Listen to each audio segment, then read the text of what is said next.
Welcome back to the Behind the Screens podcast. I'm IntoxiKate Kate Schlientz, and today I'm excited to sit down with Scott Vaccaro, the founder of Captain Lawrence Brewing Company.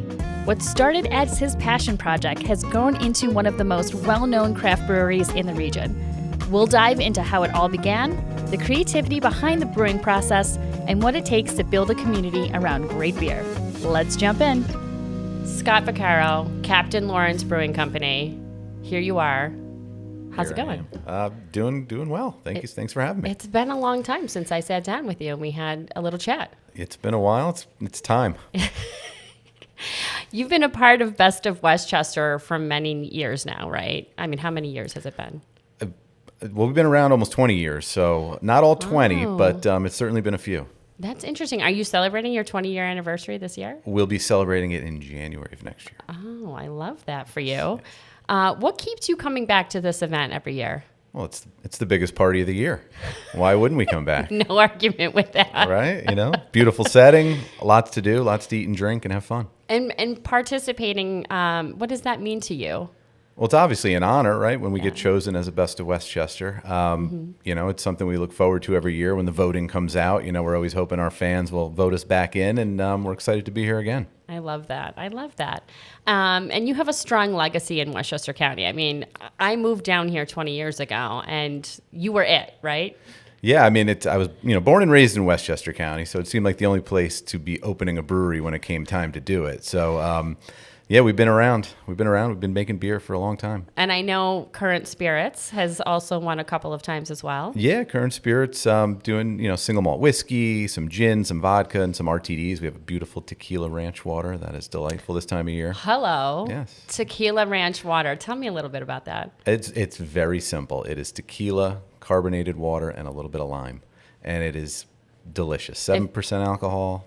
Low carb, low cal. It's my drink of the summer. I was just going to say, it feels like it's going to be my drink for the summer. Do you have it here today? There should be some here, yeah. Okay, I love that. Seek it out. I'm going to find where you guys are. How does it feel to have both brands recognized by Westchester Magazine? It's very cool. Obviously different. One with spirits, one with beer, and just, it's good to hit on all the notes. Like maybe we got to open a winery next. Don't even be still my heart. Do you remember your first Best of Westchester win? Oh God. It's definitely hanging on the wall somewhere at the brewery, but no, it's been a long time, a lot of beers in between then and now. I'm sure. So, I can remember when we first opened up and, Westchester Magazine and, wanting to grace the pages in the best of. And, having won it that first year was a big accomplishment. It felt really good, especially considering we were young and new and, it was exciting to us. So, each one, though, every year is as exciting as the first. I love that. And how have you evolved since then? I mean, you've had, I feel like, moves and new brands coming in and obviously new beers coming up. I mean, what does it feel like to be kind of here looking back 20 years over your progress? It's a trip. I mean, when we opened up, it was just me, one other person. It was a small little tasting room, like as big as this room is right here. We were delivering in the back of a Jetta and then maybe a pickup and then a van eventually, and now here we are 20 years later and, 2 locations. We have a full-blown restaurant, private events. Like it's just a whole nother beast. And it is certainly not what I expected. It's so interesting, too, because I was recently talking to someone who had moved to Florida and grew up in Westchester County. And they happened to be back in town, and they were actually asking about Captain Lawrence Brewing Company. So you've become this, legacy in Westchester County. And he's like, I'm trying to find them down where I am in Florida. And I think that's so incredible to be able to have that kind of reach. It's definitely interesting. I mean, the craft beer industry has gone through a lot of ups and downs, and COVID was certainly not kind to us. But being able to send beer to Florida or New Jersey or Philadelphia or wherever it is we're sending it next, it's definitely it's exciting when people find it, send a picture of it, and tell us they got to drink it somewhere else. It's the best. You're the best. And what is the vibe for an event like this for you? Is there anything that you guys do to prepare ahead of time when you're getting ready for the Best of Westchester party? We got to bring our A game. So, we make sure the beer is cold. We make sure we bring some interesting things to drink, and try to just show people what it is we do, which ultimately, we sell liquid smiles. I love that. We sell liquid smiles. Well, I would love a liquid smile. So tell me a little bit about what you have with you today. So we will be bringing, some of the greatest hits on the beer side. We have our one of the biggest ones, I think, this time of year is Orange Crusher, which is like a 4.2% easy drinking orange lager, perfect for summer. And we have a few other of our, year rounds mixed in there. And then on the current spirit side, we'll be bringing the ranch water, which I just talked about. And the other thing with Captain Lawrence too, that I should mention is we now have these ready to pour cocktails. So we have a gin, a vodka, and a whiskey, and they're glass bottles, and they're, anywhere from 15 to 20% alcohol, ready to pour over ice and enjoy.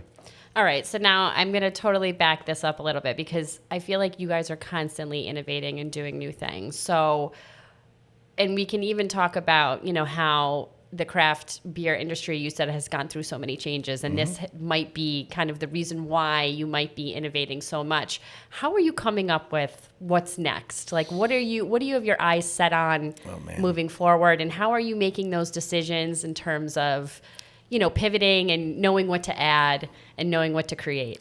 I wake up screaming in the middle of the night, and that's the next big idea.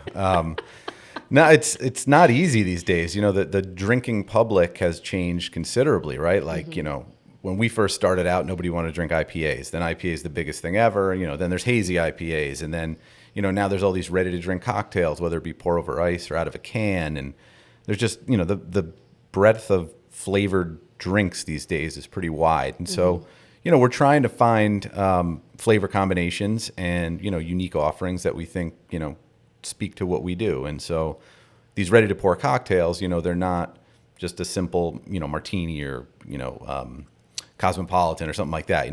They're little tweaks on things. So we have the Weak in the Knees, which is our gin cocktail.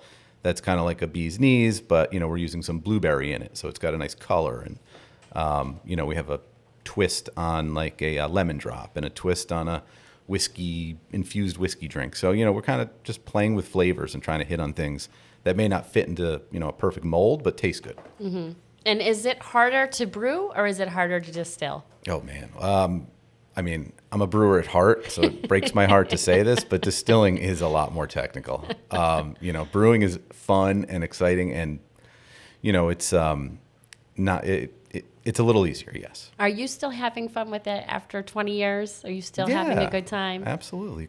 Screaming in the middle of the night? Yeah, we get to drink what we make, So, that's the beauty of it all, right? You hit on something, you get an idea, you get it done, and then you drink it. And you hope it tastes the way you expected. Is there something that you've created recently that you're just like, I am so glad that I have this for me?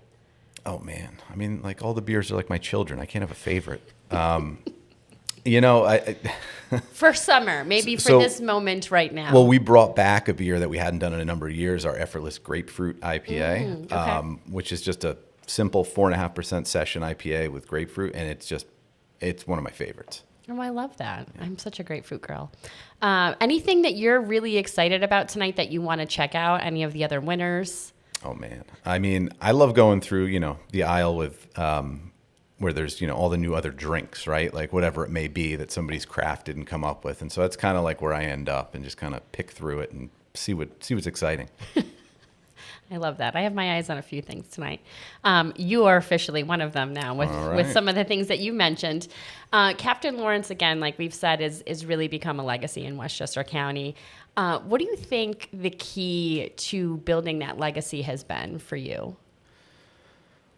Well, it certainly has taken a while to kind of get to where we are now. And I from the beginning, one of the things we've always done is tried to give back through, donations of whatever it is, whatever people ask for, right? Mm-hmm. So, when we first started out, it was growlers. Can you give us some growlers for, our gift basket and whatnot? And that's continued to this day to, so much so that we have a full-time position who does nothing but handle community outreach and donations. And because of that, I think we've just been able to, touch a lot of people that otherwise would not have seen our product or know who we are, what it is we do. And so, we're here today still because of the people of Westchester.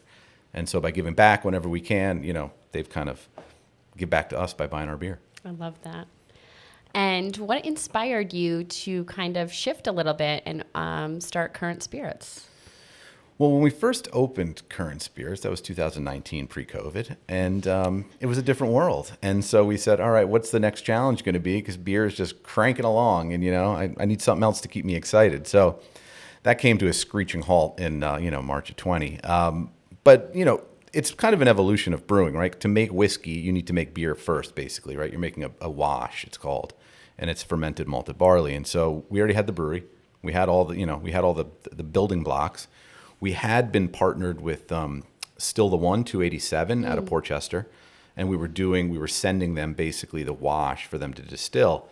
And when Ed left, and I think he moved down to Belize to make organic rum, I think, we thought that maybe it would be a good idea for us to, start up our own little thing. And so, when we started it, our focus is on single malt whiskey, and that obviously takes a long time to make.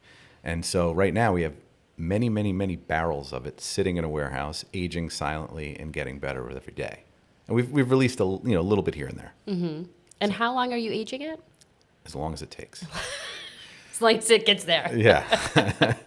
It'd be great to get to 10 years old and have it be delicious, and just, then we could have a 10-year-old expression. But right now we have some 4 and 5-year-old stuff that's, it's coming of age. Okay. I love that. And how is it kind of balancing these two growing brands under one roof? It can be a challenge. We try to nurture each of them where it makes sense, and, let them each run in their own kind of, in their own path. But, it's really about hiring the right people too. And, we have a good team. I have a great team of brewers. I have a great distiller. I can't do it all myself. So, you got to hire the right people. That is true. Mm-hmm. You do have a great team there. Yeah. And do they share kind of the same creative spirit, or does each one serve a different itch for you? Well, the whole, the distilling side of it is, all about patience, right? And getting these cool barrels from Spain that used to have sherry in them and filling them up and just praying that you did the right thing and made the right liquid to put in them. And then, we're still kind of waiting on that. Mm-hmm. Whereas the brewing is more, it's almost immediate, right? The beer's ready in 2 weeks. It's ready to drink. And it's, you could be infinitely creative and constantly coming up with new things, and they come out quick. So, you have the patience on the distillery side, then you have the immediate, dopamine hit on the brewery side. And you just mentioned, sherry barrels from Spain. Yeah. Has it been difficult trying to source things like that for the distillery? Not so much to source, more difficult to get them actually here and find exactly what it is you need. But, it's not at the scale of, say, the brewery side of things where we're going to need, container loads on a regular basis. So, a couple times a year, we'll figure out what we need. We'll bring it in and be patient. And be patient. Something I don't have. I'm not a very patient person, Scott. You just need a good beer to sit down and be patient with. I'm really going to appreciate all of the spirits a little bit more, knowing how patient you have to be. You also recently brought Bronx Brewery into the fold. Can you tell us a little bit about that? Sure. I mean, that has a lot to do with kind of the current climate of the craft brewing industry in this country, right? It's gotten a lot more competitive. It's gotten very crowded. When we opened up, 19, 20 years ago, there were 40 breweries in New York and maybe 1,400 in the country. Last count was, 600 in New York and 9,800 in the country. So it's, the industry as a whole has grown, and, the pie hasn't so much grown. So, we're all getting a smaller slice. And so, as, we've kind of navigated the new reality post-COVID, we were trying to figure out, all right, what makes the most sense for longer term health, and, how do we continue to do what we do and partner with someone else in the industry that's trying to do the same thing. And so for us, it started off as kind of a contract relationship where we were making their beer for them. They had a completely separate company, and they were going off and doing their own thing and trying to sell it and whatnot. And then it just became apparent that, we'd be stronger together. And so we merged in, I guess, November of last year, with Captain Lawrence taking on, all of the production for the Bronx brand, and me running the entire combined company. So it's definitely been an interesting and exciting 6 months or so, 7 months, 8 months, 9 months now. It's been a challenge, but, we did it to, consolidate and become stronger as a whole. I love that. And when do you find time to sleep? 8 hours every night. And I will say, I recently attended a 3-year-old's birthday party at Captain Lawrence, which was the smartest thing I think the parents could have ever done. And I was so bummed that I didn't think of it myself, because I was like, we should be throwing parties for the parents. Yes. On the kids' birthdays. We do a lot of 1-year-old birthdays, 2-year-olds. We love little kids, they're great customers. They don't make a mess. They just sit there and their parents enjoy themselves. So. It was so much fun. I was, when I received the invitation, I was like, oh, why didn't I think of that? This is such a great idea. Can you tell us a little bit about, the event experience there and what types of events you guys love hosting? Yeah, I mean, we run the gamut, right? We do, huge, 300, 400, 500 person fundraisers to, 1-year-old birthday parties, baby showers, bachelor parties, bachelorette parties, you name it, bar mitzvahs. We have a unique space, right? It's a gigantic warehouse with a few smaller areas that are more, formal, like tap room, beer hall type style. Plus, we have a big beer garden. So, we're uniquely set up because we're a production facility with just enormous amounts of space. And because of that, we can do pretty much anything, weddings as well. And so, the experience is kind of whatever the customer envisions, right? And because we're kind of like a blank slate, and we can really turn it into almost anything you want with, some creative lighting, pipe and drape, balloons, whatever you have. No confetti. That's the only thing we don't allow. And so, it really comes down to, all right, in theory, right, a brewery is a relaxed atmosphere. It's a good place to relax. It's not formal. It's chill. We got a lot of space, and obviously there's a lot of beer. So, most of the parties we host or people host at our space, tend to be informal gatherings of people that just want to have a good time and relax and spread out. And the beer garden obviously offers a unique experience as well. It's beautiful. It really is. And how long have you guys been in that space? So we moved there December of 2011. Okay. So it's been a while. Yeah, I mean, our original location in Pleasantville was, obviously a great place to start. Love Pleasantville, miss Pleasantville. I lived right up the road. I could walk to work at the time. It was awesome. But that space, we outgrew it quickly, and I'm glad we made the move. Yeah, I mean, with 2 growing brands and now working with other partners, you need the space.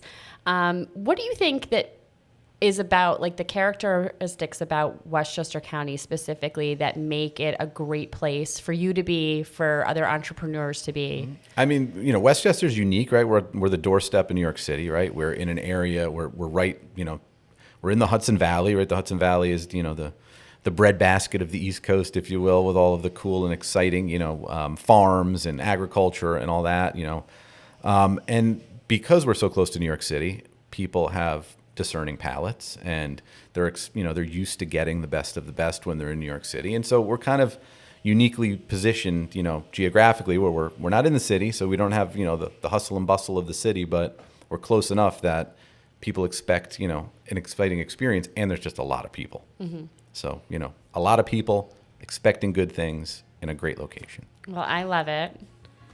Congratulations on your Thank you. Best of Westchester win again. Thank you. You guys are amazing. And I mean, just congratulations on all the success, and happy 20th. Yeah, thank you. Excited to be here. And thank you, Westchester Magazine. And thanks for having us back. Thanks for the people of Westchester.